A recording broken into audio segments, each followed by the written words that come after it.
مەسەلەی ڕیفراندۆم لە هەرێمی کوردستان لە ئێستادا قۆناغێکی دیکەی بڕیوە، بەتایبەتی دوای ئەوەی 25 ئەیلول لەلایەن پارت و لایەنە سیاسەکانی هەرێمی کوردستانەوە دیاری کرا، بەڵام تا ئێستا ئەوە یەکلا نەبووەتەوە. ئاخۆ پارتەکان دەگەن بە ڕێکەوتن و پەرلەمان کارا دەکەنەوە و لە ڕێگەی پەرلەمان و ڕیفراندۆمەکە ئەنجام دەدەن. بۆ ئەوە سەرۆکی پێشووی پەرلەمانی کوردستان دەڵێت بۆ ئەوەی ڕیفراندۆمەکە هێزێکی قانونی هەبێت دەبێت لە ڕێگەی پەرلەمانی کوردستانەوە بێت. هەر بۆیە کارەکردنەوەی پەرلەمان لە ئێستادا پێویستە. پێم وایە کارەکردنی پەرلەمان بۆ ئەوەی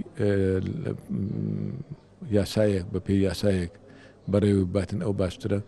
ئەگەر بڵێ بەبێ پەرلەمان دەکریان نەکرێ خۆ 2005 کۆمەلگای بەدەری کردیان ینی بەڵام تۆ ئەگەر هەدەفەکەت وا گەورە بیتن دەبێت لە هەنگاوێک دەسوێ بکەیت کە قووەتێکی قانونی بەهێز بداتێ بتوانین لەگەڵ بەغدا لەگەنێتەوە یەکگرتووەکان لەگەڵ ئەوروپا وانە قسە بکەین. ئەندامێکی سەرکردایەتی پارتی دیموکراتی کوردستانش دەڵێت ڕیفراندۆم لە هەرێمی کوردستان بێ پەرلەمانی کوردستان و لە ڕێگەی پەرلەمانی کوردستانیشەوە دەکرێت. ئەوەش دەڵێت لەبەرەوەی پەرلەمان بە حیزبی کراوە و نەبۆتە مەرجەعی بڕیارە سیاسیەکان لە هەرێمی کوردستاندا، بۆیە پرۆسەیەکی گرنگ وەکو ڕیفراندۆم نابێت چاوەڕوانی پەرلەمانی کوردستان بکات. پرۆسەیەکی وا گرنگیش کە پرۆسەی ڕیفراندۆمە ئەمە پەیوەستە بە هەموو خەڵکی کوردستان.